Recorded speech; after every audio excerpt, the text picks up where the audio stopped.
आज की क्लास में हम पहला काम ये कर लेते हैं, लास्ट क्लास में पढ़ा था उसका एक क्विक रिकैप कर लेते हैं। सही है। और जो पोर्टल होगा उसमें रिकैप का फाइल आ रही होगी, तो जिसने भी अगर फॉर एग्जांपल क्विक रिवीजन करना हो तो ये रिकैप वाली फाइल फौरन से देख सकता है। सही है। अच्छा जी, देखें हमने कल स्टार्ट किया कि यार ऑडिट कि दुनिया के कुछ एलिमेंट्स होते हैं मेरे प्यारे बच्चों। कौन से एलिमेंट्स है वो? तो हमारे पास 5 एलिमेंट्स है ऑडिट की दुनिया के, और हमारे पास जो सबसे पहला एलिमेंट है ऑडिट का वो कौन सा है प्यारे बच्चों? अब मैं थोड़ा प्रिसाइज लिख रहा हूँ। सही है। 3 पार्टी रिलेशनशिप।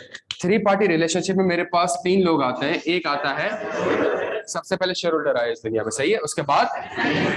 उसके बाद मैनेजमेंट आई है, और फिर तीसरा जो बंदा आया है हमारे पास वो हम है, और हमारा नाम क्या है? हम ऑडिटर्स हैं। ये बात समझ आती है? अच्छा, तो 3 पार्टी रिलेशनशिप हुई, तो उसके बाद था क्या, एक और एलिमेंट आया, वो बड़ा जबरदस्त एलिमेंट था, और उसका नाम था फाइनेंशियल ऑडिट की दुनिया में आपका जो काम है वो आपका काम फाइनेंशियल स्टेटमेंट से रिलेटेड है। सही है। अच्छा, बट अगर एक फाइनेंशियल स्टेटमेंट्स है तो वो फाइनेंशियल स्टेटमेंट किसी ना किसी फ्रेमवर्क के बेसिस पे बनेंगे। सुनिएगा मेरी बात को, वो फाइनेंशियल स्टेटमेंट्स किसी ना किसी फ्रेमवर्क के, ये भी ना दें, ठहर जाए, सो रख दें, कल वाले हैं ना।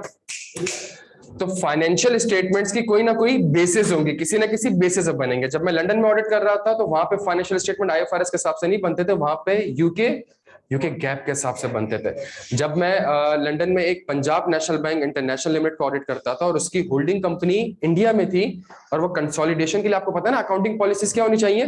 कंसिस्टेंट होनी चाहिए। तो उसके एक एफएस इंडियन अकाउंटिंग स्टैंडर्ड्स के हिसाब से बनते थे। सही है।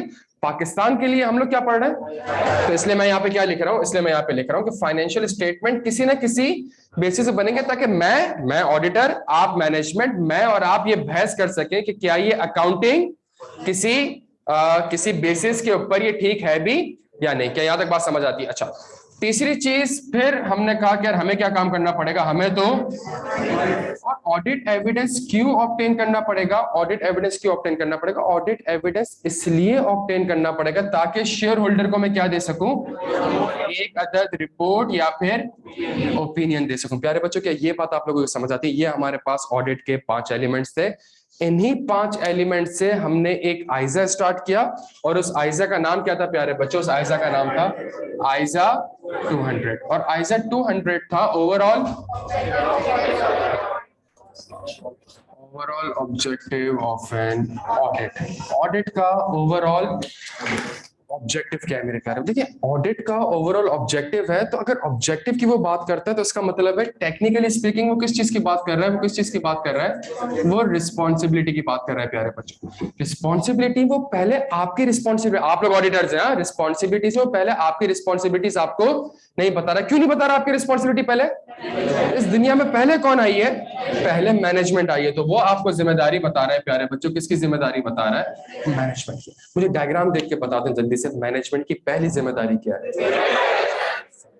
प्यारे बच्चों? जबरदस्त। To prepare financial statements in accordance with, बेहतरीन हो गया। वहां डायग्राम देख के अब सारी चीजें हमारी होंगी। ठीक है कि जी, उसने फाइनेंशियल स्टेटमेंट बनाना है इन अकॉर्डेंस विद। जब मैनेजमेंट ने फाइनेंशियल स्टेटमेंट्स बनाए इन अकॉर्डेंस विद आईएफआरएस, तो फिर उसका एक और काम है, ऑडिटर तो अपॉइंट हो गया। अब जब ऑडिटर अपॉइंट हो गया तो ऑडिटर तो इंफॉर्मेशन, तो मैनेजमेंट की जिम्मेदारी है to provide all information to, प्यारे बच्चों जबरदस्त। इसी तरीके से अब समझ आता है कि मेरी जिम्मेदारी क्या होगी एज एन ऑडिटर। प्यारे बच्चों, मेरी जिम्मेदारी क्या होगी? मेरी जिम्मेदारी होगी, मैंने एक वर्ड आया, मैंने रीजनेबल एश्योरेंस ऑब्टेन करनी है। मैंने रीजनेबल एश्योरेंस ऑब्टेन करनी है। किस चीज के ऊपर रीजनेबल एश्योरेंस ऑब्टेन करनी है? कि ये जो मैनेजमेंट ने फाइनेंशियल स्टेटमेंट बनाया है किसके हिसाब से, क्या ये वाकई में फाइनेंशियल स्टेटमेंट्स आईएफआरएस के हिसाब से बने भी हैं या फिर नहीं बने? तो मेरी पहली जिम्मेदारी है टू ऑब्टेन रीजनेबल एश्योरेंस कि क्या फाइनेंशियल स्टेटमेंट आईएफआरएस के हिसाब से बने भी हैं कि नहीं बने। रीजनेबल क्या था?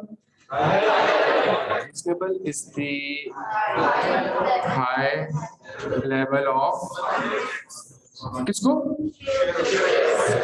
To the shareholder, to the intended user. Intended user कौन है? Shareholder. तो reasonable assurance is the high level of confidence, high level of assurance to the shareholder. एक सवाल हमारे जहन में, sir why high level, why not but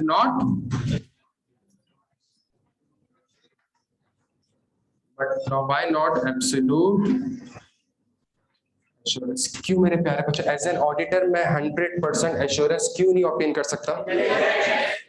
sir because there are inherent का मतलब है ये इम्प्लाइड है। सुनिएगा मेरी बात को, सुनिएगा मेरी बात को। इनहेरेंट का मतलब है ये इम्प्लाइड है, ये फील्ड ही ऐसी है, ये फील्ड ही ऐसी है कि इसके अंदर ये इसमें आप कभी भी 100% एश्योरेंस ऑब्टेन नहीं कर सकते। कहीं यहां तक बात समझ आ रही है? जिस तरह एक होता है ना, हम इंटर में पढ़ते थे तो हम कहते थे यार हमारे मैथ्स में 100 मार्क्स आ सकते हैं, हमारे थ्योरी सब्जेक्ट में कभी भी 100 मार्क्स, बिकॉज इनहेरेंट है, एक इम्प्लाइड चीज है कि थ्योरी में आप पाकिस्तानी स्टडीज के पेपर में या इस्लामियात के पेपर में आप कभी भी 100 मार्क्स सिक्योर नहीं कर सकते। यहां तक बात समझ आती है? अच्छा, इनहेरेंट लिमिटेशन से। अच्छा, अब सर क्या है इनहेरेंट लिमिटेशन? मुझे सोचने की जरूरत नहीं है, मेरी नजर किस तरफ होनी चाहिए? डायग्राम की तरफ। डायग्राम को देख के बताएं जल्दी। पहली इनहेरेंट लिमिटेशन, सबसे पहली इनहेरेंट लिमिटेशन मेरे प्यारे बच्चों क्या है? और आईएफआरएस में क्या इन्वॉल्व होते हैं? एस्टिमेट। जब एस्टिमेट्स खुद 100% करेक्ट नहीं है तो एज एन ऑडिटर आप 100% एश्योरेंस ऑब्टेन नहीं कर सकते। क्या ये बात समझ आती है? दिल्ली से डायग्राम में देख के दूसरी चीज बता दे मेरे प्यारे बच्चों।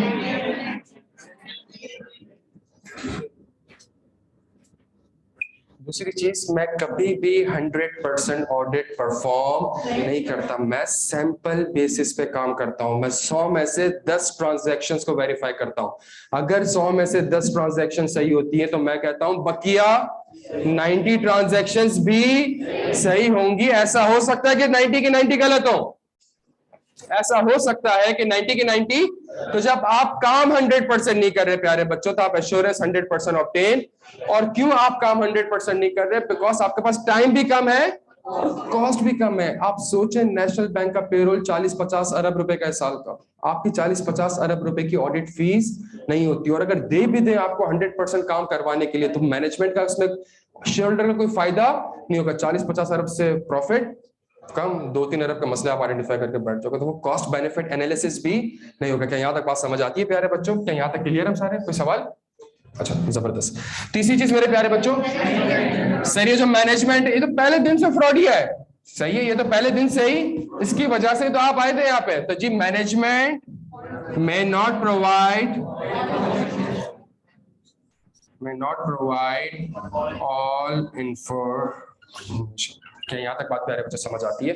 और चौथी चीज सबसे इंपॉर्टेंट कि फाइनेंशियल स्टेटमेंट्स में प्यारे बच्चों क्या हो सकता है? फाइनेंशियल स्टेटमेंट्स में क्या हो सकता है? और फ्रॉड बड़ा ही ऑर्गेनाइज्ड वे में किया जाएगा, बड़ा प्लानिंग के साथ किया जाएगा, इस नियत से किया जाएगा कि उसको ऑडिटर से छुपाया जा सके, डिजाइन टू कंसील इट। क्या यहाँ तक बात समझ आती है प्यारे बच्चों? तो ये मेरे पास कुछ इनहेरेंट लिमिटेशंस है। किसकी इनहेरेंट लिमिटेशंस है? ऑडिट की। ऑनलाइन वाला आप लोग क्लियर हो बेटा? क्लियर हम सारे यहाँ तक? अच्छा, जिसकी पहली क्लास है, आई होप थोड़ा सा एक क्विक रिवीजन से आपको आइडिया होगा। हमने ऑडिट के 5 एलिमेंट्स पढ़े थे कल क्लास में कि एक एक एलिमेंट इस दुनिया में कैसे आया, उसको हमने समझा था डिटेल में। सबसे पहले शेयर होल्डर आया था, उसने कंपनी बनाई थी, वो पूरी की पूरी कंपनी नहीं चला सकता था, उसने किसको अपॉइंट किया? बोर्ड ऑफ डायरेक्टर को। बोर्ड ऑफ डायरेक्टर ने किसको अपॉइंट किया? मैनेजमेंट को। मैनेजमेंट शेयर होल्डर को बताती थी आज के साल में इतना प्रॉफिट हुआ है, इतने के एसेट्स हैं। शेयर होल्डर को उसके ऊपर एक कंफर्ट चाहिए होती थी, तो शेयर होल्डर ने किसको अपॉइंट किया? तभी कंपनीज एक्ट में सेक्शन लिखा हुआ है कि the auditor shall be appointed by the share holder in the annual general meeting. क्या यहाँ तक बात समझ आती है?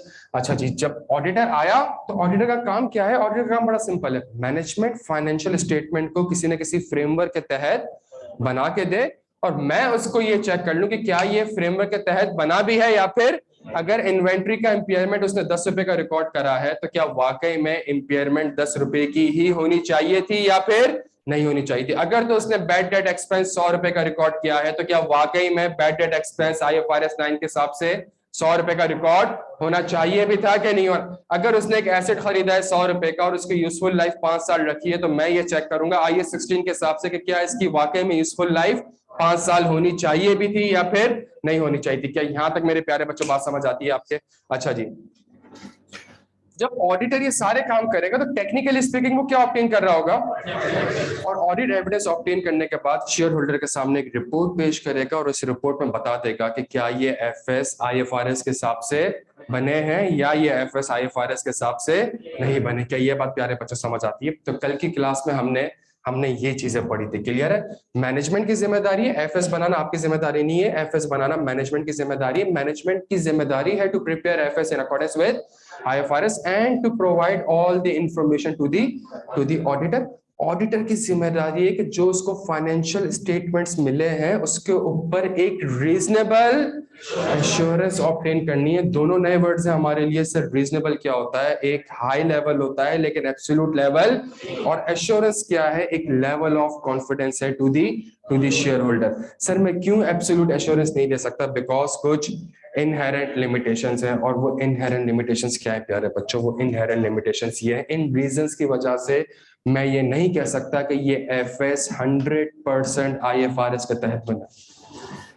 समझ आ रही है? इसका मतलब क्या है कि ये एफएस 100% आईएफआरएस के तहत बने, ये वाली स्टेटमेंट देने की पोजीशन पे मैं नहीं हूं। क्यों नहीं हूं? बिकॉज एक खतरा ता कयामत रहेगा कि मैनेजमेंट ने जब मुझे सारी इंफॉर्मेशन ही प्रोवाइड नहीं करी तो मैं कैसे कह सकता हूं, मैनेजमेंट ने जब मुझे 100% इंफॉर्मेशन प्रोवाइड नहीं करी तो मैं कैसे कह सकता हूं कि ये एफएस भी 100% आईएफआरएस के हिसाब से बने हुए। मैनेजमेंट फाइनेंशियल स्टेटमेंट में क्या कर सकती है, और फ्रॉड तो वो करती है इस तरीके से, डिजाइन टू कंसील इट। तो मेरे लिए डिटेक्ट करना थोड़ा सा, जब मैं ऑडिट 100% नहीं कर रहा प्यारे बच्चों, जब मैं परफॉर्मेंस या टेस्टिंग 100% नहीं कर रहा, तो मैं एश्योरेंस भी 100% नहीं। प्लस एफएस की जितनी भी चीजें मेजॉरिटी के अंदर क्या इन्वॉल्व हो रहे होते हैं, जब एस्टिमेट्स खुद 100% करेक्ट नहीं है यार, तो मैं 100% एश्योरेंस ऑब्टेन नहीं कर सकता। यहाँ तक बात समझ आती है प्यारे बच्चों? कल की क्लास में आपको एक हैंडआउट दिया था, जल्दी से उस हैंडआउट पे आ जाए।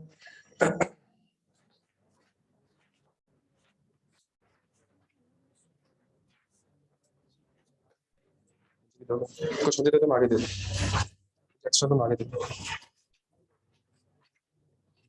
और क्या 20-25 बोले थे ना? यहाँ पे किसी के पास नहीं है यार, तो शेयर करना पड़ेगा। दोस्त कल दिए थे क्लास में, पीछे आप शेयर करें उसके साथ। यहाँ पर है, आप इनके साथ शेयर करें। एक सेकंड, यहाँ पर और किसके पास नहीं है? हो गया, यहाँ पे शेयर हो गया।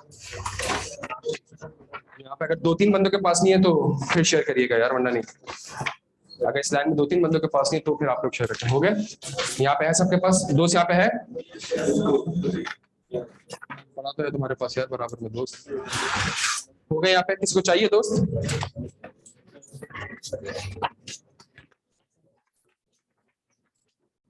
यार तुम इसके साथ शेयर कर लो ना दोस्त, कोई मसला नहीं है। यहाँ पे है सबके पास?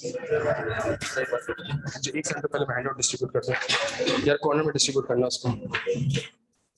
सबके पास है मैडम, आप शेयर करने चले। सबके पास है बच्चों? ये लो, यहाँ पे सबके पास है, मेरे पास है एक्स्ट्रा। किसी को चाहिए तो बता दो।